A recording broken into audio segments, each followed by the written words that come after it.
ఇక varicose veins నుండి విముక్తి పొందండి. ఎవిస్ వాస్కులర్ సెంటర్ ఇప్పుడు మన KPHP లో గ్రాండ్ ఓపెనింగ్ ఏప్రిల్ 4వ తేదీన. హలో రామ్ గారు. హాయ్ నారాజు. ఇంట్లో వాళ్ళే బాధ పెడుతుంటే ఏం చేయాలి సార్ అసలు? అంటే చాలామంది ఫేస్ చేస్తున్నటువంటి అతిపెద్ద సమస్య ఇది. బయట చెప్పుకోలేరు, అంటే కక్కలేక మెంగలేక ఉంటున్నట్టుంటారు. అలా ఒక జీవితం ఉన్నప్పుడు ఏం చేయాలి? ఎస్పెషల్లీ కొంతమంది భర్తను పోగొట్టుకున్నటువంటి స్త్రీలు ఎవరైతే ఉంటారో ఇంట్లో ఉంటే వాళ్ళకి టార్చరే.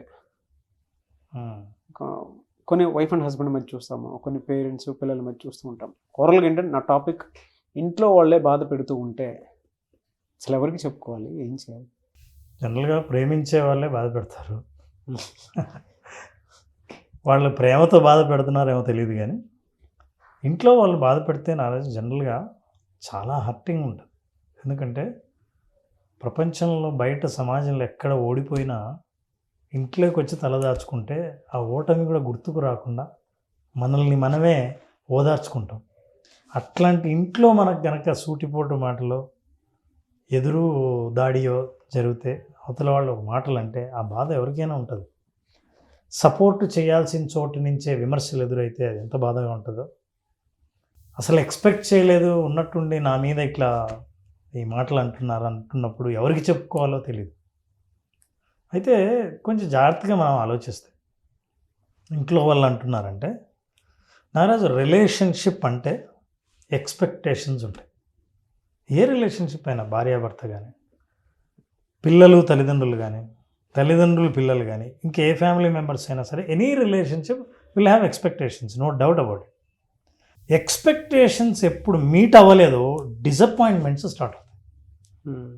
డిసప్పాయింట్మెంట్స్ ఎప్పుడైతే స్టార్ట్ అయ్యాయో దాన్ని ఎక్స్ప్రెస్ చేసేది ఒక్కొక్కరు ఒక్కో పద్ధతిలో ఎక్స్ప్రెస్ చేస్తారు.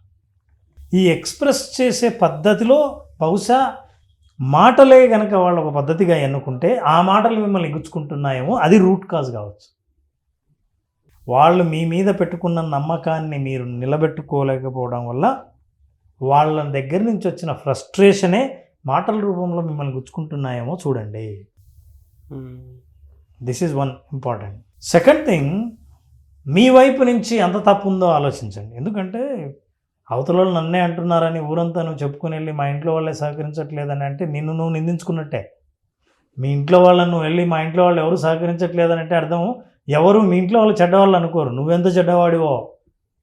మీ ఇంట్లో వాళ్ళే సహకరించట్లేదంటే నువ్వెంత చెడ్డవాడివో అని అనుకోవచ్చు. కాబట్టి బయట చెప్పే విషయాలు కాదు, ఇవి ఇంట్లోనే నువ్వు పరిష్కరించుకోవాల్సి. సో రెండవది ఏంటంటే రీజను, బహుశా వాళ్ళకున్న ఫ్రస్ట్రేషన్ మీతో కాకుండా వాళ్ళకున్న అసంతృప్తి వ్యక్తం చేస్తుంటే అది మిమ్మల్ని గుచ్చుతున్నట్లు అనిపిస్తుందేమో ఆలోచించండి. వాళ్ళకున్న ఇప్పుడు ఇంట్లో కష్టాలు ఉన్నాయి, ఎంతకాలమని ఈ కష్టాలు, అప్పులు తీర్చాలి, వడ్డీలు కడుతున్నామని తల్లిదండ్రులు అంటున్నారు అనుకోండి. యాక్చువల్గా నువ్వు వాళ్ళ డబ్బు తీసుకుని చదివి డిగ్రీతో ఇంట్లో వచ్చి కూర్చున్నావు, ఇంతవరకు జాబ్ లేదు. నువ్వేమో సూటిపోటి మాటలు అంటున్నావు, కానీ వాళ్ళు యాక్చువల్గా వాళ్ళ కష్టాలు చెప్తున్నారు, అది నీకు గుచ్చుకుంటున్నాయి. కారణం అదేమో చూడండి. ఇక మూడోది మీరు అర్థం చేసుకోవాలంటే వాళ్ళని, ఫ్రస్ట్రేషన్ ఒకటి మాట్లాడుకున్నాం, రెండవది రిలేషన్షిప్లో ఎక్స్పెక్టేషన్ ఒకటి మాట్లాడుకున్నాం, థర్డ్ ఏంటంటే కమ్యూనికేషన్. మీరు కమ్యూనికేషన్ స్పేస్ ఇవ్వకపోతే అవతల వాళ్ళకి, అంటే వాళ్ళు చెప్పే స్వేచ్ఛ, మీరు వింటున్నారన్న శ్రద్ధ వాళ్ళకి, నువ్వు వింటున్నావు మా మాటలు అనే ఫీలింగ్ వాళ్ళకు లేకపోయినప్పుడు ఇద్దరి మధ్య వచ్చే కన్ఫ్లిక్టు మిమ్మల్ని గుచ్చుతున్నట్టు ఉంటుంది. ఎందుకంటే మామూలుగా చెప్పాలనుకున్న విషయాలు మీకు చెప్తుంటే మీరు ఆ అవకాశం ఇవ్వనప్పుడు ఏదో ఒక రకంగా అయినా చెప్పాలి. తిడితే మీకు చెప్పక్కర్లే, గట్టిగా తిట్టచ్చు, నార్మల్గా తింటుంటే అప్పుడు మీకు తగులుతూ ఉంటుంది. ఎందుకంటే మామూలుగా మీతో వచ్చి మాట్లాడదామంటే అవకాశం ఇవ్వట్లేదు కదా. ఈ కారణమైనా అవ్వచ్చు. ఈ 3 రూట్ కాజుల ద్వారా ఇంట్లో వాళ్ళు సూటిపోటి మాటలు అంటున్నారు, ఎలా హ్యాండిల్ చేయాలన్న ఆలోచన రావడానికి అవకాశం ఉంది. మనిషి అంత సెల్ఫ్ పిటీలోకి ఎందుకు వెళ్ళిపోతుంటారు సార్? తన మీద తనకే జాలి, అంటే ఇంట్లో వాళ్ళు అంటున్నారు అనేటువంటి దాంట్లో టూ మచ్ సెల్ఫ్. మీరు ఇందాక ఒక మాట అన్నారు, నువ్వు ఎంత చెడ్డవాడివో ఇంట్లో వాళ్ళ మీద కంప్లైంట్ ఇస్తున్నావు అని అంటే ఆ పాయింట్ కూడా రైజ్ అవుతుంది. బట్ వీళ్ళు అంత సెల్ఫ్ పిటీలోకి ఎందుకు వెళ్ళిపోతారు, అంటే నిస్సహాయతలోకి ఎందుకు వెళ్ళిపోతారు? ఎందుకు వెళ్ళిపోతారంటే నారాజు, అవతల వాళ్ళ మాటల పైన దృష్టి ఉంచి మాటల వెనకాల ఉన్న ఎమోషన్స్ని నువ్వు పట్టించుకోకపోతే నువ్వు లోపలికి వెళ్ళిపోతావు. ఎందుకు వీళ్ళు ఇలా మాట్లాడుతున్నారని. అందుకే ఇట్లా ఫీల్ అయ్యే వాళ్ళు చేయాల్సిన పని ఏంటంటే వాళ్ళతో కూర్చుని మాట్లాడాలి. మీరు ఎందుకు ఈ మాట నన్ను అనవలసి వచ్చింది అనే నిజాన్ని తెలుసుకునే ప్రయత్నం వాళ్ళ దగ్గర కూర్చొని మాట్లాడాలి.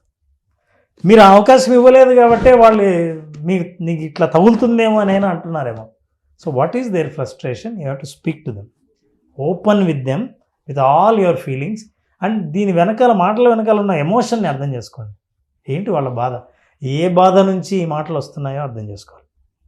ఒకటి. రెండోది, మీకు ఎందుకు అంత సెల్ఫ్ పిటి, ఎందుకు అట్లా అని అనిపిస్తుంది అంటే మీ తప్పులు మీకు కనపడలా. ఎదుటి వాళ్ళ నుంచి తప్పుల్ని మీరు చూస్తున్నారు కానీ మిమ్మల్ని మీరు చూసుకోవట్లేదేమో. మీ లోపాలను ఎట్లా చెప్పాలో తెలియక వాళ్ళు వాడే భాష మిమ్మల్ని గుచ్చుకుంటూ అన్నట్టు ఉంటుంది. కాబట్టి మీ లోపాలు, మీరు చేయవలసిన బాధ్యతలు ఏవి చేయలేదో ఒకసారి ఆలోచించండి. ఎప్పుడైతే మనం చేయాల్సిన పని చేయకపోతే అవతల వాళ్ళు ఏమన్నా నన్నే అంటున్నారని అనిపిస్తుంది. ఎక్కడో ఆ లోపం ఎక్కడుందో ఒకసారి వెతికి పడండి. ఇవి రెండు చేసిన తర్వాత నా what you need to do is that you have to prove your self is important. What is that you have to prove? నీ పాత్ర, నీ వయసు, నువ్వు చేయవలసిన పని, నీ లక్ష్యము, ఇవన్నీ మనసులో పెట్టుకుంటే ఇప్పుడు నేను ఎక్కడ ఉండాలి, అక్కడ ఉన్నానా లేదా. Understanding the reality. Understand the reality. Real time సినారియోని అండర్స్టాండింగ్ కాదు, యాక్సెప్ట్ ఇట్. నేను వాళ్ళ పొజిషన్లో ఎలా ఆలోచిస్తానో ఒక్కసారి ఆలోచిస్తే వాళ్ళు ఎందుకు ఆ మాట అంటున్నారు, ఎందుకు బాధ పెడుతున్నారు, వాళ్ళు శత్రువులా మన మిత్రులా అని. అందుకే నేను అన్నది, ప్రేమించిన వాళ్ళకి ఫ్రస్ట్రేషన్ ఉంటుంది. పక్కింటి వాడికి జాబ్ రాలేదనుకోండి, ఇంట్లో కూర్చొని అందరం ఏడుస్తామా, డిస్కస్ చేస్తామా, కొట్లాడుకుంటామా? పక్కింటి వాడికి సంబంధం లేదు. నువ్వు మా పిల్లోడివి, మా అమ్మాయివి, నేను మా ఎక్స్పెక్టేషన్స్కి మీట్ అవ్వలేదు, ఫ్రస్ట్రేషన్లో ఉన్నాం, అందుకే బాధపడుతున్నాం. అది మాకు ఎట్లా బాధలు వ్యక్తం చేయాలో తెలియక ఆ ఫ్రస్ట్రేషన్ని వ్యక్తం చేస్తున్నాం. ఇంట్లో ఫ్యామిలీ మెంబర్స్ కంటే మన మంచి కోరే వాళ్ళు ఎవ్వరూ ఉండదు. ఎందుకంటే nobody is taking salary for your happiness. నీ సంతోషం కోసం ఎవరు జీతాలు తీసుకోవట్లేదు. ఒక్క ఇంట్లో వాళ్ళు తప్ప నీ సంతోషాన్ని కోరుకునే వాళ్ళు ఎవరు లేరు. ఇది నమ్మితే మీరు మాట్లాడాల్సింది ఏంటంటే నేను ఏ ఏరియాలో డెవలప్ అవ్వాలి, ఈ మాటలు నన్ను గుచ్చుకునేటట్లు ఎంతవరకు అలో చేయాలి అనేది important. And the most important, మీరు కమ్యూనికేట్ ఎలా చేస్తారు. రెండు విషయాలు. అంటే అవతల వాళ్ళని అర్థం చేసుకున్నాక మీరు మాట్లాడాల్సిన పద్ధతి. ఎందుకంటే జనరల్గా ఇట్లాంటి పరిస్థితుల్లో ఎదురు తిరగడమో, వీళ్ళు కూడా మాటలు అనడమో, వాళ్ళని అపార్థం చేసుకోవడమో, వీళ్ళ గురించి బయట దుష్ప్రచారం చేయడమో ఇది జరుగుతుంది. మా ఇంట్లో వాళ్ళే అంటున్నారని. అందుకే మీరు యు లర్న్ ఐ స్టేట్మెంట్స్. మీరు ఆ మాట అంటున్నప్పుడు నేను చాలా బాధపడుతున్నాను, నాకెందుకో ఫెయిల్ అయిన ఫీలింగ్ కలుగుతుంది, నాకెందుకో పనికిరానట్లు నేను పనికిరానేమో అనిపిస్తుంది, నేను ఆత్మవిశ్వాసం కోల్పోదు, నేనే మీరు ఇట్లా అంటున్నారు, మీరు ఈ మాటలు మాట్లాడుతున్నారు అని అనకుండా ఎప్పుడైతే అంటారో అప్పుడు మీరు బాధ్యత తీసుకుంటున్నట్లు లెక్క. నేను ఇలా ఫీల్ అవుతున్నాను అని అన్నప్పుడు అప్పుడు వాళ్ళు చెప్తారు, నువ్వు అలా ఎందుకు ఫీల్ అవుతున్నావు, ఇది చేయకపోతే నువ్వు ఫీల్ అవ్వవు కదా, నువ్వు ఇది సాధించుంటే నీకు ఆ ఫీలింగ్ రాదు కదా అని చెప్పొచ్చు. సో అనే స్టేట్మెంట్ తీసుకోండి. రెండోది, నిజంగా ఎవరన్నా రెగ్యులర్గా బాధ పెడుతుంటే అలవాటు ప్రకారం ఇంట్లో మీరు పరిధుల్ని ఎట్లా నిర్ణయించుకోవాలో చూడండి. పరిధులు ఉండాలి.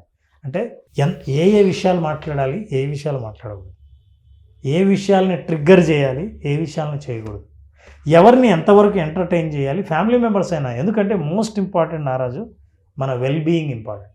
పీస్, మానసికంగా పీస్ ఇస్ చాలా ఇంపార్టెంట్. మన పీస్ని కాపాడుకోవడానికి ఎవరిని ఎక్కడ ఉంచాలో అక్కడ ఉంచండి. ఒకవేళ అనవసరంగా మాట్లాడుతున్నారు అనుకుంటే, ఇది నేర్చుకోకపోతే మీరు వాళ్ళ జోన్లోకి ఎంటర్ అవుతారు, వాళ్ళు మీ జోన్లోకి ఎంటర్ అవుతారు, కాన్ఫ్లిక్ట్స్ స్టార్ట్ అవుతాయి. ఆడపిల్లలు అంటే మనం చాలా చూస్తూ ఉంటాం, సెల్ఫ్ పిటీతోటి. అంటే ఇంట్లో వాళ్ళు ఒక 10 సార్లు వీళ్ళ ఎక్స్పెక్టేషన్స్ వల్ల, ఇంట్లో తను వచ్చిన తప్పు చేయటం వల్ల ఏదో 10 సార్లు అంటూ ఉన్నారనుకోండి, ఇంట్లో వాళ్ళని ఒక టెర్రరిస్టులను చూసినట్టు చూసి హేట్, బ్యాడ్, అబ్యూజ్ అవన్నీ వచ్చేసి ఎవరు నన్ను మోస్తారా, అంటే నా సింపతిని ఎవరు బాగా సపోర్ట్ చేస్తారు, అర్థం చేసుకుంటారా అనేటువంటి సపోర్ట్ సిస్టంలోకి వెళ్ళిపోయి జీవితాలను కూడా వేరే వాళ్ళ చేతిలో పెట్టేసినటువంటి సందర్భాలు చాలా చూస్తుంటాం మనం. ఆ. అలా ఎలా సార్ అసలు దాన్ని ఎలా తీసుకోవాలి మనం? అది ఇంపల్సివ్ నేచర్ నారాజు. అంటే ఇంపల్సివ్ మనిషిలో ఉన్న లోపల ఉన్న ఇంపల్సివ్ నేచర్. ఒక ఇబ్బంది వస్తూనే ఇబ్బంది నుంచి తప్పించుకోవడానికి పారిపోయి పెన్నం మీద నుంచి పొయ్యిలో పడతారు. కాలిపోవటమే. అంతే, కాలిపోవడం. అంటే పడతారంటే గ్యారంటీగా పొయ్యిలో పడతారని తెలియదు కానీ బట్ ఇక్కడి నుంచి పారిపోయే ప్రయత్నమే తప్ప మీరు పరిష్కరించే ప్రయత్నం చేయట్లేదు అని. మీరు ఎప్పుడైతే పరిష్కరించే ప్రయత్నం చేస్తారో మీ గురించి ఆలోచిస్తారు, నేనేమన్నా ఇంప్రూవ్ చేయాలా, వాళ్ళు ఎందుకు మాట్లాడుతున్నారు అని. అలా కాకుండా వీళ్ళతో అనిపించుకోకూడదు, అదే ముఖ్య ఉద్దేశం. నేను ఎన్ని తప్పులు చేసినా పర్వాలేదు, వీళ్ళు అనకూడదు అనుకుంటే పారిపోవడానికి ట్రై చేస్తారు. Fight or flight. ఫైట్ అయితే వాళ్ళతో కూర్చొని తేల్చుకోండి, ఫ్లైట్ అయితే ఇంట్లోంచి పారిపోతారు. సో ఫైట్లో మీ గురించి మీకు చాలా విషయాలు తెలుస్తాయి, మీరు మీ ఫ్యామిలీ మెంబర్స్ని ఇంకా బాగా అర్థం చేసుకునే అవకాశాలు దొరుకుతాయి. You sit there, fight with them, don't run away. పారిపోతే సమస్య పారిపోదు, మీరు పారిపోతున్నారు. సమస్య ఎప్పుడు ఏదో ఒక రోజు మీరు దాన్ని ఫేస్ చేయాల్సిందే. అప్పు ఇచ్చిన వాడు ఎదురుగా వస్తుంటే తప్పించుకొని పారిపోతే మీరు తప్పించుకునే వాడిని అక్కడి నుంచి పారిపోతున్నారు, వడ్డీ నుంచి పారిపోలేరు, పని కట్టాల్సిందే. సో ఇట్లాంటి సమస్యల్ని తేల్చుకోవడానికి ప్రయత్నించండి, కానీ సామరస్యంగా ఫ్యామిలీ మెంబర్స్తో అర్థం చేసుకోవడానికి ప్రయత్నిస్తే, వాళ్ళు మిమ్మల్ని అర్థం చేసుకోవడానికి ప్రయత్నిస్తే సజావుగా ఉంటాయి కుటుంబ సంబంధాలు. లేదా ఇతరులను బ్లేమ్ చేయడం మొదలు పెడితే ఈ బ్లేమ్ గేమ్లో మీరే కరెక్ట్ అనే భ్రమలో మీరు ఏ మార్గంలో వెళ్తున్నారో మీరు అర్థం కాదు.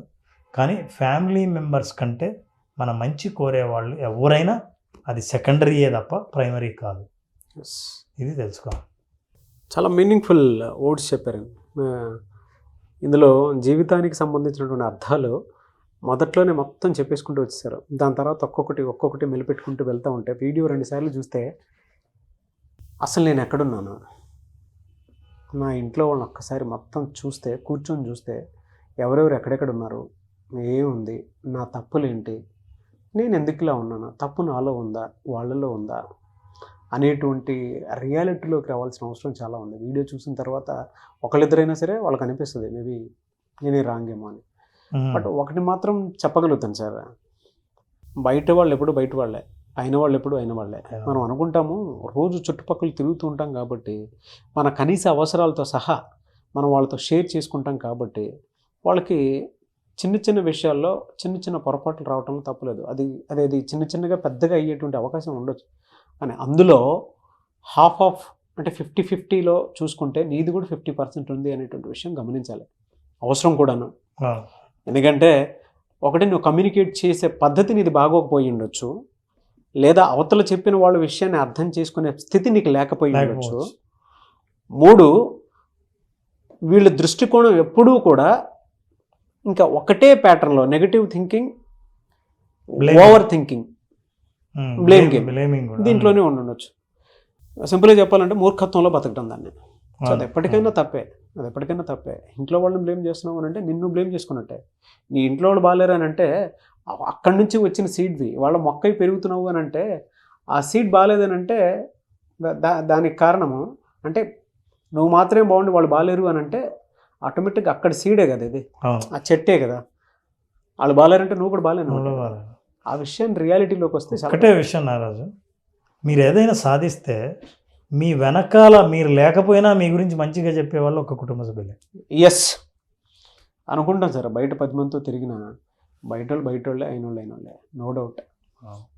ఎనీవేస్ థ్యాంక్ యూ అన్న, thank you so much Ram garu. Thank you నారాజు. అయితే చాలామంది పర్సనల్ అపాయింట్మెంట్ అడుగుతున్నారు. మీ దగ్గర పర్సనల్ అపాయింట్మెంట్ తీసుకున్నా సరే మానసిక సమస్యలను దూరం చేసుకుందాం అనుకున్నటువంటి వాళ్ళు ఉంటారు. అది ఏ సమస్య అయినా కానివ్వండి.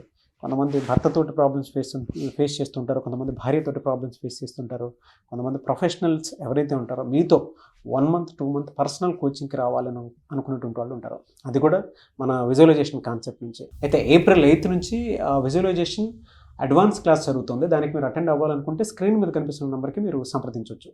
సో అట్లా మన విజువలైజేషన్ ఫ్యామిలీ 2.0 ఫ్యామిలీలోకి యాడ్ ఆన్ అవుదాం అనుకున్నటువంటి వాళ్ళు చాలామంది ఉన్నారు. పర్సనల్ కోచింగ్కి అయితే సెలబ్రిటీస్ ఆల్రెడీ వచ్చేస్తూ ఉన్నారు. సో ఎందుకు వస్తున్నారు అనేది ప్రతి ఒక్కరికి చెప్పాల్సిన అవసరం లేదు. నేషనల్ అవార్డు తీసుకున్నటువంటి సెలబ్రిటీసే మీతో పాటు ఉన్నారు కాబట్టి so very happy for you. అలాగే చాలామంది కార్పొరేట్ పీపుల్ కూడా మీ దగ్గర కోచింగ్ కోసం వద్దాం అనుకుంటుంటారు. మిమ్మల్ని అప్రోచ్ అవ్వాలంటే ప్రాసెస్ ఏంటి? ఖచ్చితంగా నారాజు ఇక్కడ చూపిస్తున్న నంబర్కి ఫోన్ చేస్తే ఖచ్చితంగా అపాయింట్మెంట్ తీసుకోవచ్చు. వాళ్ళ రిలేషన్షిప్ ఇష్యూస్ ఉన్న, స్ట్రెస్కి సంబంధించింది, అయినా కెరీర్కి సంబంధించి, లైఫ్లో ముందుకెళ్ళడం గురించి, క్లారిటీకి సంబంధించింది ఏదైనా సరే, లైఫ్లో నా మీద నేను ఇన్వెస్ట్ చేసుకుని పైకి రావాలి, డెవలప్మెంట్ అంటే ఏంటో నేను రుచి చూడాలి అని అనుకున్న వాళ్ళు ఎవరైనా సరే కన్సల్ట్ అవుతే కన్సల్టేషన్ దొరుకుతుంది. They can consult and also understand how to go forward with the support and ఆ సపోర్ట్ సిస్టమ్ ఇక్కడ దొరుకుతుంది. బట్ ఒకటి మాత్రం డెఫినెట్గా చెప్పగలుగుతాను సార్, రామ్ గారితో మీరు ట్రావెల్ అయ్యేటప్పుడు ఒక 3 months కోచింగ్ 2 months కోచింగ్ తీసుకొని చూడండి, డెఫినెట్గా మీ లైఫ్లో మిరాకిల్స్ చూస్తారు. అంటే అక్కడ ఒక ప్రాపర్ స్ట్రక్చర్ అయితే మీకు డెఫినెట్గా దొరుకుతుంది. మనిషి పద్ధతి మారితే పరిస్థితులు ఏ విధంగా అయితే మారతాయో అలా మిమ్మల్ని మీరు మార్చుకోవడానికి ఒక గొప్ప అవకాశం 2 రకాలుగా దొరుకుతుంది. ఒకటి మీరు పర్సనల్ అపాయింట్మెంట్ అన్న తీసుకోవచ్చు, లేదంటే విజువలైజేషన్ 2.0 అడ్వాన్స్ క్లాస్లో అయినా సరే మీరు జాయిన్ అవ్వచ్చు. 5 days రామ్ గారితో టైం స్పెండ్ చేసేటువంటి అవకాశం ఉంటుంది 5 daysలో. సో అడ్వాన్స్ క్లాస్లో మాత్రం అంత గొప్ప ఇది ఉంటుంది. లేదు అనుకుంటే పర్సనల్గా ఎవరైనా కోచింగ్ తీసుకోవాలనుకో 2-3 months అట్లా కోచింగ్ కూడా తీసుకోవచ్చు. అయితే అప్రోచ్ అవ్వాల్సినటువంటి కాంటాక్ట్ నెంబర్ స్క్రీన్ మీద మీకు కనిపిస్తుంది, దాన్ని మీరు కాల్ ఆర్ మెసేజ్ వాట్సాప్ చేసి వెంటనే ఎన్రోల్ చేసుకోవచ్చు. అయితే April 8th నుంచి అడ్వాన్స్ క్లాస్ జరుగుతుంది. సో మీరు అటెండ్ అవ్వాలనుకుంటే వెంటనే అడ్వాన్స్ క్లాస్కి మీరు అటెండ్ అవ్వచ్చు. అండ్ ఈ వీడియో లైక్ అండ్ షేర్ మాత్రం తప్పకుండా చేయండి. ఇలాంటి మరిన్ని వీడియోస్ కోసం మా ఛానల్ ఫాలో అవ్వండి. Thank you so much Ram garu. Thank you Rajesh. Suman టీవీలో మీ పర్సనల్ అండ్ బిజినెస్ ప్రమోషన్స్ కోసం కింది నెంబర్కి కాంటాక్ట్ చేయండి.